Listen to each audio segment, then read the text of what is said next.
ನಮಸ್ಕಾರ. ಸುವರ್ಣ ನ್ಯೂಸ್ನ ಈ ವಿಶೇಷ ಕಾರ್ಯಕ್ರಮಕ್ಕೆ ನಿಮಗೆಲ್ಲ ಸ್ವಾಗತ. ನಾನು ಗಬ್ರಿ ಶಕ್ಕಿ.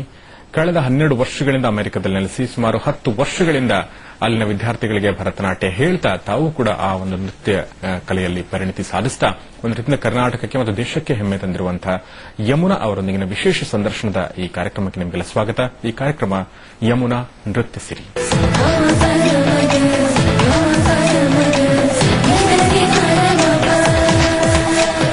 ಸೊ ಯಮುನಾ ನೃತ್ಯ ಸಿರಿ ಕಾರ್ಯಕ್ರಮದಲ್ಲಿ ಸ್ವತಃ ಯಮುನಾ ಅವರು ಈಗ ನಮ್ಮೊಂದಿಗಿದ್ದಾರೆ. ನಿಮಗೆ ಸ್ವಾಗತ ಈ ಕಾರ್ಯಕ್ರಮಕ್ಕೆ. ನಮಸ್ಕಾರ. ನಮಸ್ಕಾರ ಎಲ್ಲ ಸುವರ್ಣ ವೀಕ್ಷಕರಿಗೂ ನಮಸ್ಕಾರಗಳು. ನಮಸ್ಕಾರ. ಸೊ ಯಮುನಾ ಅವರು ನಮ್ಮೊಂದಿಗಿದ್ದಾರೆ. ಯಮುನಾ ಅವ್ರ ಜೊತೆ ಮಾತಾಡ್ತಾ ಅವರ ನೃತ್ಯವನ್ನು ಕೂಡ ನೋಡುವಂತ ಭಾಗ್ಯ ನಮ್ಮದಾಗಲಿದೆ.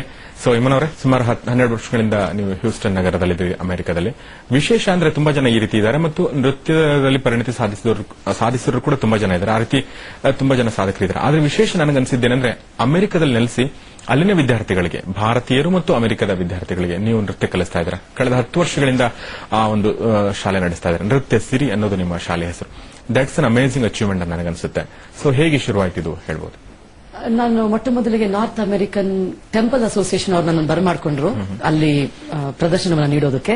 ಅದಾದ ನಂತರ ನಮ್ಮ ಕನ್ನಡಿಗರು ಹಾಗೂ ಭಾರತೀಯರು ಎಲ್ಲರ ಒತ್ತಡದ ಮೇರೆಗೆ ನಾನು ಹ್ಯೂಸ್ಟನ್ ನಗರದಲ್ಲಿ ಒಂದು ಶಾಲೆಯನ್ನು ಪ್ರಾರಂಭಿಸಿ ಅಲ್ಲೇ ನೆಲೆಸುವಂತ ಒಂದು ಭಾಗ್ಯ ನನಗೆ ಸಿಕ್ತು. ಅಲ್ಲಿ ಮಕ್ಕಳು ಕೂಡ ಇಲ್ಲಿ ಹಾಗೇನೆ ತುಂಬಾ ಇಂಟ್ರೆಸ್ಟ್ ಇಂದ ಈ ನೃತ್ಯವನ್ನ ಕಲ್ತ್ಕೊಳ್ತಾರೆ. ಹಾಗಾಗಿ ನನಗೂ ಒಂದು ಹೇಳ್ಕೊಡೋಕೆ ಹೆಮ್ಮೆ ಅಂತ ಹೇಳ್ಬೋದು. ಹಾಗಾಗಿ ಅಲ್ಲೇ 12 ವರ್ಷದಿಂದ ಅಲ್ಲೇ ನೆಲೆಸಿದ್ದೀನಿ.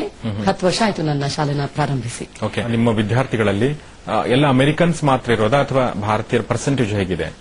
90% ಭಾರತೀಯರು ಅಂತ ಹೇಳ್ಬೇಕು. ಇನ್ನ 10% ಲೋಕಲ್ ಅಮೆರಿಕನ್ಸ್. ಒಂಥರ ಅಂದ್ರೆ ಭಾರತೀಯರಿಗೆ ಕೂಡ ಅಂದ್ರೆ ತಮ್ಮ ಬೇರುಗಳಿಂದ ದೂರ ಇರುವಂತಹ ಭಾರತೀಯರಿಗೆ ಕೂಡ ಒಂಥರ ಸಂಸ್ಕೃತಿ ಪರಿಚಯ ಆಗುತ್ತೆ ಮತ್ತು ಅಮೆರಿಕದಲ್ಲಿರೂ ಕೂಡ ಭಾರತೀಯ ಸಂಸ್ಕೃತಿ ಪರಿಚಯ ಆಗುತ್ತೆ. ಸೊ ಆ ಅನುಭವ ಹೇಗಿರುತ್ತೆ ನಿಮಗೆ? ಅಂದ್ರೆ ಭಾರತೀಯ ವಿದ್ಯಾರ್ಥಿಗಳು ಇಲ್ಲಿಂದ ಅಂದ್ರೆ ನೀವು ಇಲ್ಲಿ ಹುಟ್ಟಿ ಬೆಳೆದು ಅಮೆರಿಕಕ್ಕೆ ಹೋಗಿ ನೆಲೆಸಿರೋದು ಬೇರೆ, ಆದ್ರೆ ಅಮೆರಿಕದಲ್ಲಿ ಹುಟ್ಟಿ ಅಲ್ಲೇ ಬೆಳೆಯೋರು ಅದು ಒಂದು ರೀತಿನೇ ಬೇರೆ ಆಗುತ್ತೆ. ಸೊ ಹೇಗೆ ಪರ್ಸೀವ್ ಮಾಡ್ತಾರೆ ಅವರು ಅದನ್ನ? ಮೊದಲನೇದಾಗಿ ನಮ್ಗೆ ಬರೋ ತೊಂದರೆ ಅಂದ್ರೆ ಭಾಷೆ. ಅಲ್ಲಿ ಮಕ್ಕಳಿಗೆ, ನಮ್ಮ ಮಕ್ಕಳು ಅಲ್ಲಿ ಹುಟ್ಟು ಬೆಳೆದಿದ್ರು ಕೂಡ ಸುಮಾರು ಮನೆಗಳಲ್ಲಿ ಈಗ ಕನ್ನಡ ಮಾತನಾಡೋ ಅಭ್ಯಾಸ ಇಟ್ಕೊಂಡಿರಲ್ಲ. ಅಂತ ಸಂದರ್ಭದಲ್ಲಿ ನಮ್ ಎಲ್ಲಾ ಹಾಡುಗಳು, ನಾವು ನೃತ್ಯಕ್ಕೆ ಯಾವ ಹಾಡನ್ನ ಅಳವಡಿಸ್ಕೊಳ್ತೀವೋ ಸಾಮಾನ್ಯವಾಗಿ ಕನ್ನಡ, ತಮಿಳು, ತೆಲುಗು ಭಾಷೆಗಳಲ್ಲಿ ಇರುತ್ತೆ. ಸೊ ಮೊಟ್ಟ ಮೊದಲು ನಾವು ಅವರಿಗೆ ಭಾಷೆನ ಹೇಳ್ಕೊಟ್ಟು ಅದರ ಅರ್ಥ ಹೇಳ್ಕೊಟ್ಟು ಆಮೇಲೆ ನಾವು ಅವರಿಗೆ ನೃತ್ಯವನ್ನ ಹೇಳ್ಕೊಡ್ಬೇಕಾದಂತ ಪರಿಸ್ಥಿತಿ ಬರುತ್ತೆ. ಹಾಗಾಗಿ ಇಲ್ಲಿ ಹೇಳ್ಕೊಟ್ಟಷ್ಟು ಆರಾಮಾಗಿ ನಾವಲ್ಲಿ ಹೇಳ್ಕೊಳಕ್ಕಾಗಲ್ಲ. ಆಮೇಲೆ ಅವ್ರು ಕೂಡ ಇಲ್ಲಿ ಮಕ್ಕಳು ನಮ್ಮ ಪುರಾಣ ಭಾಗವತ ಸ್ವಲ್ಪ ಅರ್ಥ ಮಾಡ್ಕೊಂಡಿರ್ತಾರೆ. ಅಲ್ಲಿ ಮಕ್ಕಳು ಇತ್ತೀಚೆಗೆ ಚಿನ್ಮಯ ಮಿಷನ್, ಸಾಯಿ ಸೆಂಟರ್ ಅಂತ ಹೋಗಿ ಅಲ್ಲೂ ಕೂಡ ಕಲ್ತ್ಕೊಳ್ತಾ ಇದ್ದಾರೆ. ಆದ್ರೂ ಕೂಡ ನಾವು ಪ್ರತಿಯೊಂದು ಹೆಜ್ಜೆಗೂ ಹೇಳ್ಬೇಕಾಗತ್ತೆ. ಎಲ್ಲ ಡೀಟೇಲ್ಸ್ ಹೇಳ್ಕೊಡ್ತಾ ನೃತ್ಯವನ್ನು ಕೂಡ ಹೇಳ್ಕೊಡ್ಬೇಕಾಗತ್ತೆ. ಒಂದು ಆಶ್ಚರ್ಯ ಅಂದ್ರೆ ಅಲ್ಲಿನ ಭಾರತೀಯ ಕುಟುಂಬಗಳಲ್ಲಿ ಕನ್ನಡ ಮಾತಾಡೋದು ಸ್ವಲ್ಪ ಕಡಿಮೆ ಆಗ್ತಾ ಇದೆಯಾ? ಮಾತನಾಡ್ತಾ ಇದ್ದಾರೆ, ಬಟ್ ಕಡಿಮೆ. ಉದಾಹರಣೆಗೆ ನಮ್ಮನೆಯಲ್ಲಿ ಮಕ್ಕಳ ಜೊತೆ ನಾವು ಕನ್ನಡದಲ್ಲೇ ಮಾತಾಡೋದು, ಅವ್ರು ಇಂಗ್ಲಿಷ್ ನಲ್ಲಿ ಮಾತಾಡಿದ್ರೆ ಉತ್ತರನೇ ಕೊಡಲ್ಲ ನಾವು. ಆದ್ರೆ ನೀವು ಹೇಳಿದ ರೀತಿಯಲ್ಲಿ ಸ್ವಲ್ಪ ಕಡಿಮೆನೂ ಇದೆ. ಒಂದು ಹೈಸ್ಕೂಲ್ ಕಾಲೇಜ್ಗೆಲ್ಲ ಹೋದ್ಮೇಲಂತೂ ಮಕ್ಕಳು ರಿಪ್ಲೈ ಕೊಡಲ್ಲ. ಅರ್ಥ ಮಾಡ್ಕೊಳ್ತಾರೆ, ನೀವು ಕನ್ನಡದಲ್ಲಿ ಮಾತಾಡಿದ್ರೆ ಅರ್ಥ ಮಾಡ್ಕೊಳ್ತಾರೆ, ಆದ್ರೆ ವಾಪಸ್ ತಿರುಗಿ ನಿಮ್ಗೆ ಇಂಗ್ಲಿಷ್ ನಲ್ಲೇ ಉತ್ತರ ಸಿಗೋದು. ಅದು ಸ್ವಲ್ಪ ಪೇರೆಂಟ್ಸ್ ಅದನ್ನ ಶಿಸ್ತಾಗಿ ಹೇಳ್ಕೊಳ್ಬೇಕಾಗತ್ತೆ. Very true. ಇನ್ನು ಅಮೆರಿಕನ್ ಸ್ಟೂಡೆಂಟ್ಸ್ ಅವ್ರ ಜೊತೆಗೆ ಇಂಟ್ರಾಕ್ಷನ್ ಆಗಿರುತ್ತೆ ಭರತನಾಟ್ಯದಲ್ಲಿ, ಅವ್ರಿಗೆ ಇನ್ನೂ ಡೀಟೇಲ್ ಆಗಿ ಹೋಗ್ಬೇಕಾಗತ್ತೆ. ನಮ್ಮ ಭಾರತದ ಸಂಸ್ಕೃತಿ ಏನು ಗೊತ್ತಿಲ್ಲದೆ ಇರೋದ್ರಿಂದ ಇನ್ನೂ ಡೀಟೇಲ್ ಆಗಿ ಹೋಗ್ಬೇಕಾಗತ್ತೆ ಅವ್ರಿಗೆ. ಮೊಟ್ಟ ಮೊದಲನಾಗಿ ಕೃಷ್ಣ ಅಂದ್ರೆ ಯಾರು, ಶಿವ ಅಂದ್ರೆ ಯಾರು, ಅಲ್ಲಿಂದ ಶುರು ಮಾಡ್ಕೊಂಡು ನಾವು ನಂತರ ಡಾನ್ಸಿಗೆ ಬರ್ಬೇಕಾಗತ್ತೆ. ಸೊ ಸ್ವಲ್ಪ ಅದು ಲಾಂಗ್ ಪ್ರಾಸೆಸ್ ಅಂತ ಹೇಳ್ಬೋದು. ಓಕೆ. ನೀವು ಅಮೆರಿಕಕ್ಕೆ ಹೋಗಿದ್ದು ಮತ್ತು ಅಲ್ಲಿ ನೆಲೆಸಿದ್ದು ಅದ್ರ ಬಗ್ಗೆ ಹೇಳ್ಬೋದಾ? ಮತ್ತು ನೃತ್ಯದಲ್ಲಿ ನಿಮಗೆ ಆಸಕ್ತಿ ಹುಟ್ಟಿದ್ದು ಹೇಗೆ, ಅದ್ರ ಬಗ್ಗೆ ಮಾತಾಡಿ. ನಾನು ಮೈಸೂರಿನವಳು, ಚಿಕ್ಕಂದಿನಿಂದ. ವೆಂಕಟಲಕ್ಷ್ಮಮ್ಮ, ಪದ್ಮಭೂಷಣ ವೆಂಕಟಲಕ್ಷ್ಮಮ್ಮ ಅವ್ರ ಹೆಸರು ಕೇಳಿರ್ಬೇಕು ನೀವು. ಅವರು ಆಸ್ಥಾನ ನರ್ತಕಿ ಆಗಿದ್ರು ಜಯಚಾಮರಾಜೇಂದ್ರ ಒಡೆಯರ್ ಕಾಲದಲ್ಲಿ. ಅವರ ಮೊಮ್ಮಗಳು ನನ್ನ ಕ್ಲಾಸ್ಮೇಟ್ ಆಗಿದ್ಲು. ಮೊಮ್ಮಗಳ ಮಗಳಿಗೆ ಮೊಮ್ಮಗಳಂತ? ಹೌದು, ಮೊಮ್ಮಗಳ ಮಗಳಿಗೆ ಮೊಮ್ಮಗಳು ಅಂತ ಹೇಳ್ತಾರೆ.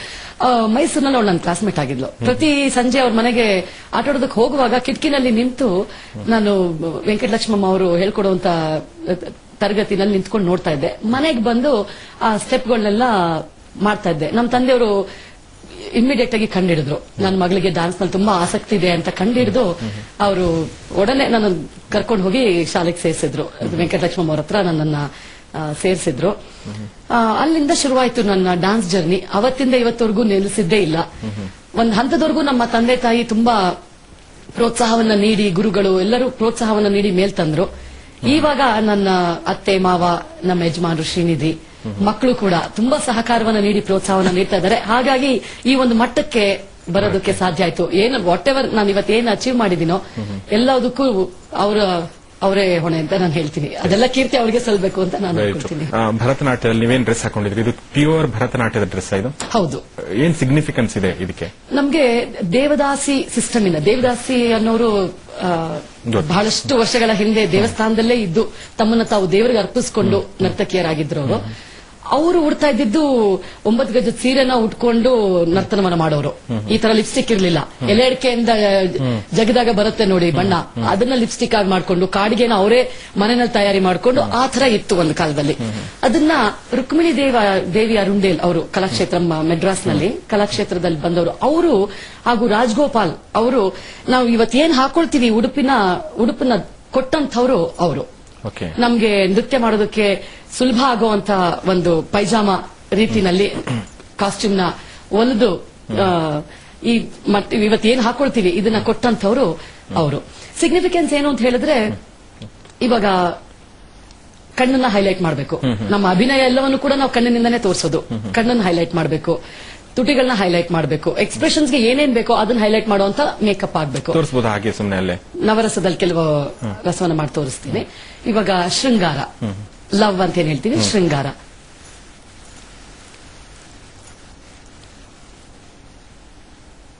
ವೀರ, ಬ್ರೇವ್.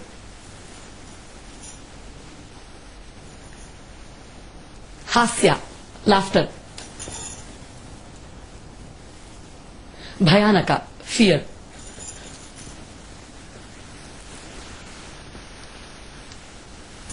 ಹೀಗೆ ಅಭಿನಯಕ್ಕೆ ಒಂದು ಡ್ಯಾನ್ಸರ್ ಅಂದ್ರೆ ಅದು ಆಕ್ಚುಲಿ ಒಳ್ಳೆ ಆಕ್ಟ್ರೆಸ್ ಕೂಡ ಆಗಿರ್ಬೇಕಲ್ವಾ? ಹಾಗಾದ್ರೆ ಖಂಡಿತವಾಗಿಯೂ ಹೌದು, ಖಂಡಿತ. ಯಾಕಂದ್ರೆ ಮುಖಾಭಿನಯನೇ ಮುಖ್ಯ ಅಲ್ಲ ನಮ್ಮ ನೃತ್ಯದಲ್ಲಿ. ಮುಖ್ಯಾಭಿನಯ ಹೌದು, ಮುಖ್ಯಾಭಿನಯ ಹೌದು. ಸೊ ಹೀಗೆ ಶುರುವಾದ ಜರ್ನಿ ಇಲ್ಲಿಗೆ ಬಂದು ನಿಂತಿದೆ. ಯಮುನಾ ಅವರೇ, ನಿಮ್ ಜೊತೆಗೆ ನಾನು ಮಾತಾಡಿದ್ದೆ. ಎಲ್ಲಕ್ಕಿಂತ ಮುಖ್ಯವಾಗಿ ನನಗೆ ಯಮುನಾ ಅವರ ಪರ್ಫಾರ್ಮೆನ್ಸ್ ಕೂಡ ನಾವು ನೋಡಿದೀವಿ. ಆದ್ರೂ ಕೂಡ ಇಲ್ಲಿ ನಮ್ಮ ಸ್ಟೇಜ್ ಮೇಲೆ, ಸುವರ್ಣ ನ್ಯೂಸ್ ನ ಈ ವೇದಿಕೆ ಮೇಲೆ, ಪುಟ್ಟದಾದ ವೇದಿಕೆ ಮೇಲೆ ಅವರು ತಮ್ಮ ನೃತ್ಯ ತೋರಿಸಲಿದ್ದಾರೆ. ಆದ್ರೆ ಬೇರೆ ಬೇರೆ ಭಾವಗಳು, ಭಂಗಿಗಳು ನಮ್ಗೆ ಅರ್ಥ ಆಗುವ ಹಾಗೆ ಅದನ್ನು ತೋರಿಸಲಿದ್ದಾರೆ. ಅವ್ರ ಜೊತೆಗೆ ನಾವು ಮಾತಾಡ್ತೀನಿ.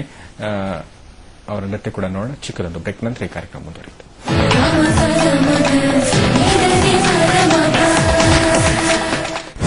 ಶ್ರೀ ರಾಮ ಜ್ಯೂಸ್. ಯಮುನಾ ನೃತ್ಯ ಸಿರಿ ಕಾರ್ಯಕ್ರಮಕ್ಕೆ ನಿಮಗೆಲ್ಲ ಮತ್ತೊಮ್ಮೆ ಸ್ವಾಗತ. ಖ್ಯಾತ ನರ್ತಕಿ, ಭರತನಾಟ್ಯದಲ್ಲಿ ಪ್ರವೀಣ ಆಗಿರುವ ಯಮುನಾ ಅವರು ತಮ್ಮೊಂದಿಗಿದ್ದಾರೆ. ಯಮುನಾ ಅವರೇ, ಈಗ ನಿಮ್ಮ ನೃತ್ಯ ನೋಡುವಂತ ಸಮಯ ಅಂತ ಅನ್ಕೋತೀನಿ. ಸೊ ನಿಮಗೆ ಯಾವ ತರದ ನೃತ್ಯ ಮಾಡಕ್ಕೆ ನಿಮಗೆ ಇಷ್ಟ ಆಗುತ್ತೆ? ಟಫ್ ಚಾಯ್ಸ್ ಇದು. ಅಭಿನಯ ಇಷ್ಟ ಆಗತ್ತೆ, ನೃತ್ಯ ಕೂಡ ನನಗೆ ಇಷ್ಟ ಆಗತ್ತೆ. ಎರಡು ಅಂತ ಹೇಳ್ಬೋದು. ಓಕೆ, ಈಗ ನಾವು ಏನಾದ್ರೂ ಸುಮ್ಮನೆ ನಿಮ್ಗೆ ಒಂದು ಎಕ್ಸಾಂಪಲ್ ತರ ತೋರಿಸಿ ಅಂದ್ರೆ ಯಾವ್ದನ್ನು ತೋರ್ಸಕ್ ಇಷ್ಟಪಡ್ತೀರಾ ನೀವು? ಸ್ವಾತಿ ತಿರುನಾಳ ಅವರ ಒಂದು ರಚನೆ ಶಂಕರನ್ ಮೇಲೆ, ಶಿವನ್ ಮೇಲೆ ಇದೆ. ಶಂಕರ ಶ್ರೀಗಿರಿನಾಥ ಪ್ರಭು ಅಂತ ಹೇಳಿ. ಸೊ ಆ ಒಂದು ತಾಂಡವ ಅಂಶ, ಶಿವನ ನೃತ್ಯದ ಒಂದು ಅಂಶವನ್ನ ನಾನು ತೋರಿಸೋದಕ್ಕೆ ಇಚ್ಛೆ ಪಡ್ತೀನಿ.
विराजे शंकर श्री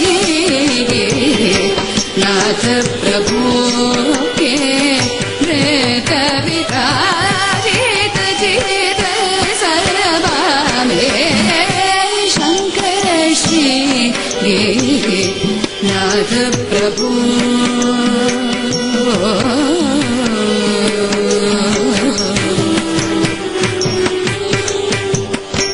तातैत कीट तथा श्रुति गति राजे तातैत कीट तथा श्रुति गति राजे पदुमनाभ मन कमल विराजे पदुमनाभ मन कमल विराजे तातैत कीट तथा श्रुति गति राजे पदुमनाभ मन कमल विराजे शंकर श्री नाथ प्रभु के वृत विराजित चित सभा में Shankar Shri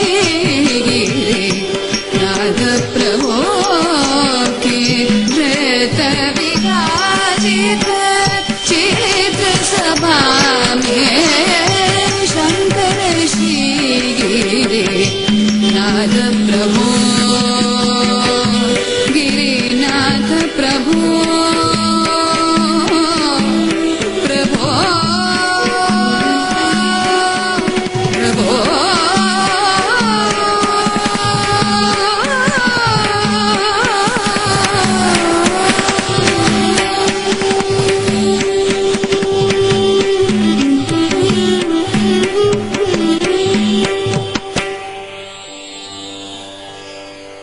so thanks for that performance. ಇಷ್ಟ ಸಮೀಪದಿಂದ ನಾನು ನೋಡಿರ್ಲಿಲ್ಲ.